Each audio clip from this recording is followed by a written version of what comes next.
Welcome back, Zoner Bros, or welcome if this is your first time stopping by. Today, I'm pretty excited for this video. This is a package I just got from XPEL.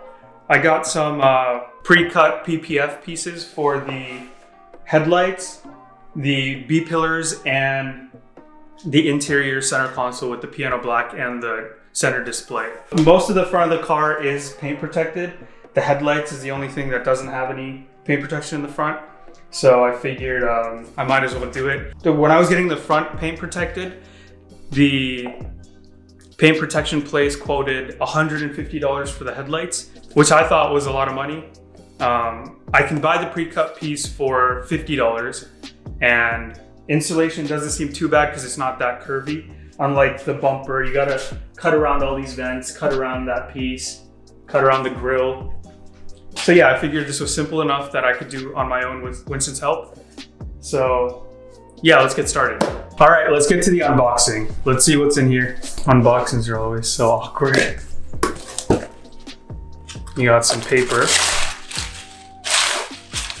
this all they sent? I'm assuming this small one is for the headlights. No, it's for the interior and display screen kit. This one is for the B-pillar, and this one's gonna be for the headlights. Oh, headlight and fog light. I didn't even know it included the fog lights. So let's get started with the headlights and fog lights. After thoroughly spraying down the headlight and both sides of the film, we started off by aligning the PPF on the headlight the best that we could. We noticed that it wasn't aligning perfectly over the reflector, so we used tack solution under the part of the headlight that's closest to the grille so that side would adhere fully and we can stretch the film on the other side. Once we were satisfied with the alignment, we started to squeegee out the rest of the slip solution, starting from the grille and making our way towards the reflector. While you're doing this, remember to keep spraying solution on the outside of the film to keep the squeegee moving smoothly so you don't damage anything. And don't worry if you find bugs or dust that's made its way under the film. At any point, you can always lift up slowly as you're spraying slip solution, and you can remove the imperfection and repeat the process. So we did the headlights last week, and I think those turned out really nice. It looks like a professional shop did it. Today we're gonna move on to the screen, but before we do that, I wanna show you guys how the headlights turned out. So they are dirty because I've been driving it all week, but you can't see, you can feel the protection film, but you can't really tell there's something on here. There are a couple spots where it didn't adhere fully. So there's a spot right here that I'm not even sure if the camera will pick it up. You can only see it if you look for it. It's a little bit of an imperfection, but it's not a big deal. But that's the only spot on this side, and there's something similar on the other side. So without wasting any more time, let's go inside. Okay, so the screen's really dirty. I'm sure yours will be too. Just start off by cleaning it. To clean it, I'm using some wipes that come with screen protectors. So yeah, start by doing that and we'll talk about the next step. Okay, so that's done, but I realized I didn't tell you guys how to activate screen cleaning mode. So all you have to do is tap and hold the home button until it says screen cleaning mode is active. And then to deactivate it, it tells you what to do, but you just press and hold it again. But all this wet wipe did was get off a majority of the oil. It's gonna leave like a residue behind, like watermarks almost. So to get those off, you're gonna need to use a microfiber cloth. Before wiping with the microfiber, just make sure you got all the little dust and the all of the heavier oil fingerprints off, and go ahead and wipe it down with a microfiber. Make sure it's clean. And use a flashlight if you need to. So once you've made sure that all the fingerprints are off, go ahead and get your spray bottle. This is a lot smaller than what I used last time for the headlights, but that's because we're on the inside. I don't want to get water all over the place. And this one I got with a skin applicator. So yeah, it's meant for screens. It's a lot smaller. Like if I spray, it's not going to get all over the interior. So if you want, you can mix the soap solution in a larger container and then pour it into a smaller one. That way the dilution's easier. All right, so once it's fully sprayed down, go ahead and get your screen, like your interior kit. Wow, so the screen is on this side. And then the center console, I'm actually really impressed with the way they cut it.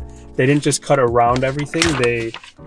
So this outer part, you probably can't see it, but the outer part is for the actual center console. And then they made other ones. Oh, even the play pause button, that's kind of like a screen, and that has its own PPF part. But for right now, we're just gonna need the screen, which is on this side. There's no buttons or anything on the screen, so it's just gonna be a slab of PPF. So we didn't record too much of that because we needed 4 hands one person needed to keep spraying. We couldn't use as much water as we did on the exterior just because I don't want water running down the whole time. One thing I did was I got a towel and I just set it right under the screen, and whenever the water got towards the end while I was using the squeegee, I just put the towel there so it would absorb all the water, and I didn't have to worry about it getting into the screen. Something I noticed was while the screen was wet, it was acting a little crazy. It didn't stay in screen cleaning mode. Don't worry too much about that. That's just the water running down. And if there's water settled on the home button, I think it just acts like a finger pressing it. So it might leave screen cleaning mode, but once you start drying it off, it'll be fine. I also noticed there's a lot of like white film almost behind the screen protector. I'm hoping that goes away over time. I'll keep you guys updated. It should go away because the headlight dried completely clear. While we were scraping, I noticed that I think we scratched the screen protector a bit, but this is XPEL, which is self-healing. So I want to try to get a hairdryer and see if it'll go away. We'll show you guys that process. So right after filming that last clip, we noticed that the scratch had already started fading. It's not even visible on camera anymore, but I still want to get a hairdryer and see if I can make it go away completely. And I'll update you guys right away. Should be done by now. Okay, so after everything's done, you might just want to go over with a hairdryer just to get any small scratches off. When we did that, it worked really well. The screen is perfect now. There is a little bit of dust behind the screen protector, and I can't really do anything about that now. I guess I could peel it off again and clean it properly and put it back on, but I don't know. I was really nervous putting all that water on there, so I'm not going to be taking it off. It's not too bad, so I don't mind. Oh yeah, once you get everything turned on, just test it, make sure it's working. This is super responsive still, everything's working. No parts of the screen are dead or anything, so the water didn't do any damage. So the next part will be either putting the PPF on here or the B pillars. I'll see you guys then.